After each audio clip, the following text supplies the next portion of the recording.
I definitely think the easy route would have been buying a tiny house. But being the self-sufficient, strong, independent woman that I was and am, I've wanted to take on the challenge of building it myself. I am capable, I am strong, I know how to use power tools. This is a live edge tree slice that I created into a countertop. I did my own resin pour here, which definitely was challenging. A bear decided to come into my house while I was away through a window up here, and he completely broke through the room divider I originally had here to get to the fridge. This is the second round of a room divider that I've installed here as part of my bed frame. It was really important for me to honor my dad. The walls and the bones and infrastructure of this house are quite literally built in memory of him to keep me safe and sound. Will you join me? Will you roll? Make this house our tiny home.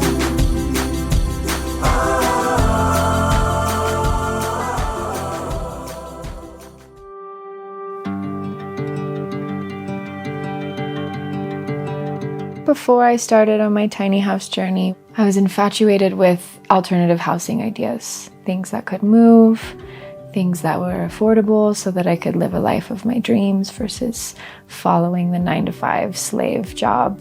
Just really wanting to create a lifestyle for myself that really enabled freedom and liberation from constructs of society and like just living in truth with my dreams.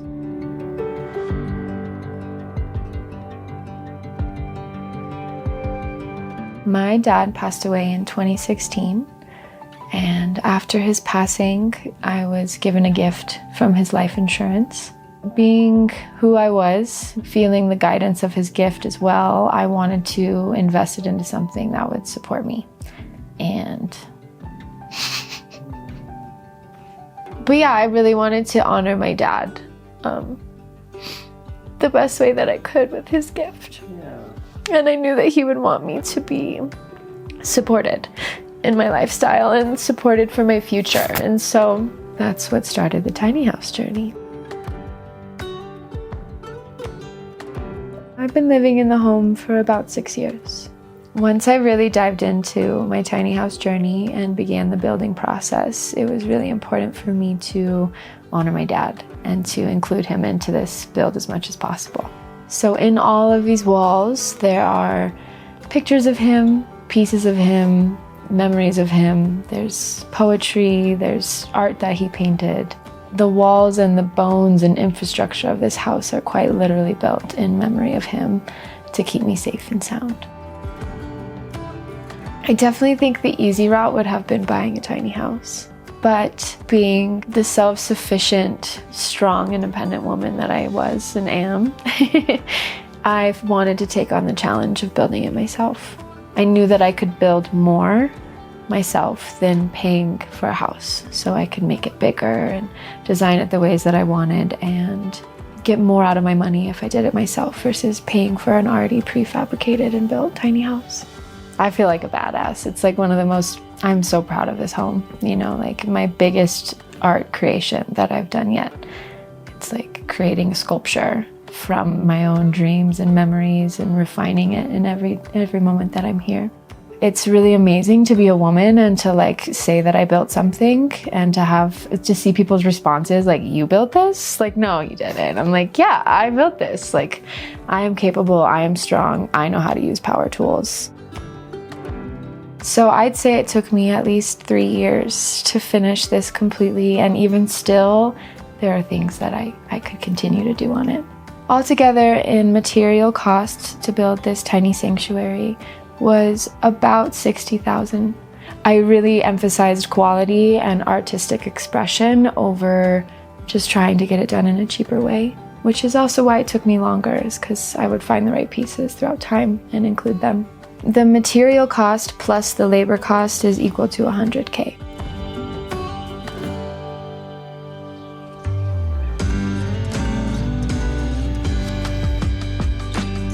Hey everybody, my name is Cheyenne Raven, and I'm excited to show you all my tiny sanctuary. We've got a 24-foot gooseneck trailer by Trailer Made. It's a standard tiny house, so it's 8 feet wide, 11 feet high, roof with a 7-foot gooseneck topping. That's what this lip is. So it's a total of 31 feet long. It weighs 15,000 pounds, around 15,000 pounds. The roof is a prefabricated roof made with steel studs and corrugated metal. The chimney has arms on it that keep it protected from high wind speed. Up here in the mountains of Nederland, Colorado, we get a lot of 80-mile-per-hour winds. So it's important for the roofing to have that strong arm of the chimney as well. For the bottom half of the siding here, this is just a pre-made plywood that has a nice finish on the outside. I painted it with an exterior black paint and trimmed it with cedar siding as well. For the windows, some of them were found through Habitat for Humanity. A couple of them were donated, like this one. This one was donated from one of my dad's jobs, which is amazing because it's so large. And a few of them were bought brand new by Home Depot. The door is actually a door that my dad brought home from another job, so that's why it has this rustic look to it. We painted the metallic mermaid color because I like the coloring.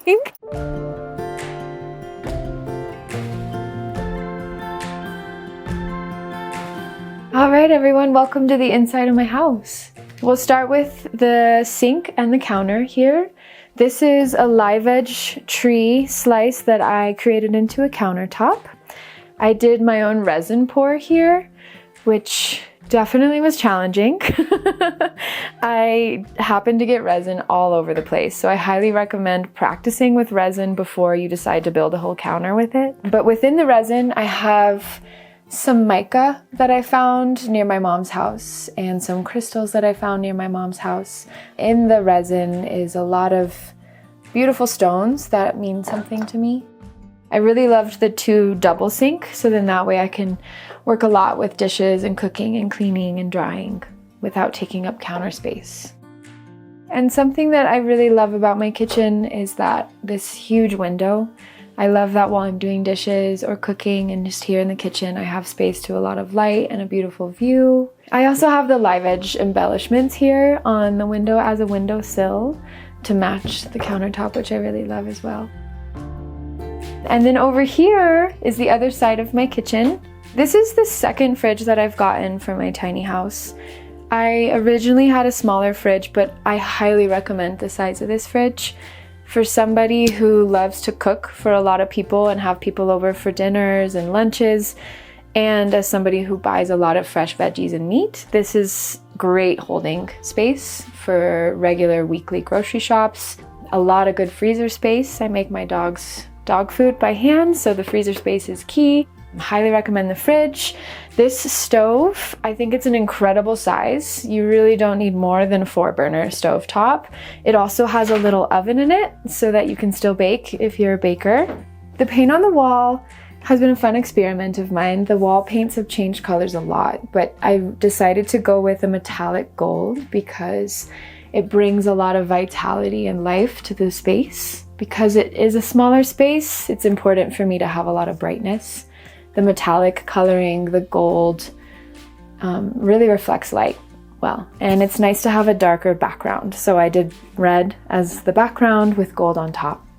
Whereas other walls like this is a bone color. It's a creamy bone underneath with gold on top. All right, so now that we're in the bathroom, I want to tell you about my shower and my bathtub. Having a bathtub was really important to me. So I decided to go with a trough design, but instead of just having a trough, I wanted to have it match the live edge concept around the house. I went ahead and I did a cedar live edge piece around the whole entire trough. I used a shellac sealant for this wood around my bath. So I regularly, about once a year, reseal and stain this wood, and it is completely safe from any water damage or warping or anything like that. I have a normal shower head, a nice temperature gauge because I love hot and cold showers. As a plant lover, I really wanted to have a bay window in my house. I felt like the bay window would also create more space in the bathroom. It's extra storage, a nice place for altar items or plants. The only thing that I would recommend is I got a used bay window that I found on Facebook Marketplace. It's not the best for cold weather. So during the winter, I do actually have to tape this off because a lot of cold air comes in. So if you're gonna do this, make sure that it's super weather safe, cold temperature safe, and double paned. Da da da da! This is a Nature's Head composting toilet. So originally I went with a good old-fashioned Home Depot bucket toilet with a toilet seat. I decided I wanted something a little nicer than that, so then I decided to get a Nature's Head composting toilet, which is around $1,100. And honestly, I would recommend that you could probably find something in the middle of those. You don't have to go with the really expensive composting toilet, in my opinion.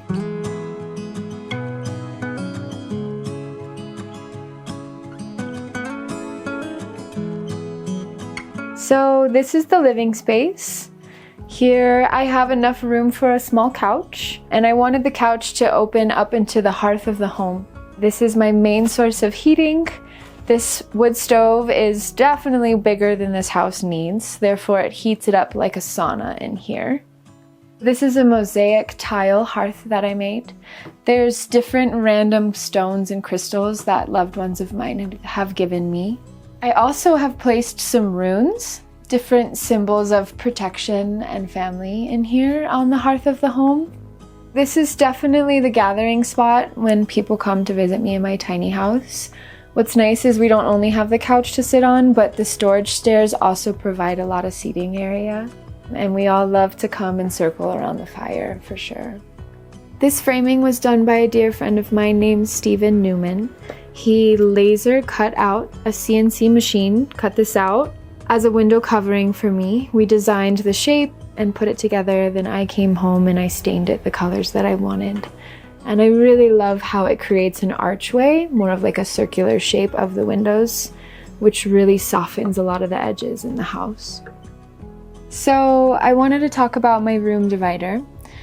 Something that I really love about this is that when I decided to create my bedroom up here, I wanted to still feel like I had separation from the rest of the house. I originally found a room divider just like this that was hand carved, but a bear decided to come into my house while I was away through a window up here, and he completely broke through the room divider I originally had here to get to the fridge. So, oddly enough, I found one that is very similar except better.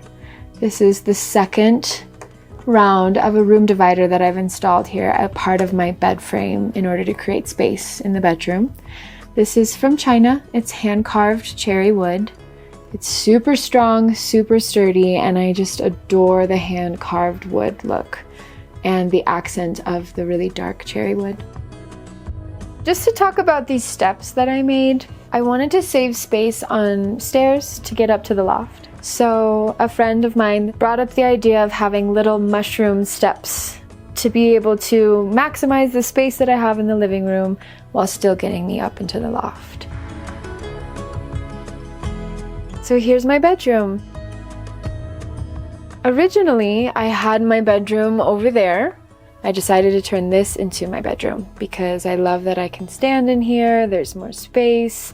It's spacious. It's also got really a lot of natural light. Personally, when I'm sleeping, I really love to wake up with natural light. So being able to be surrounded by the windows, the exposure to the outside world, and also the natural light in the morning is really important to me.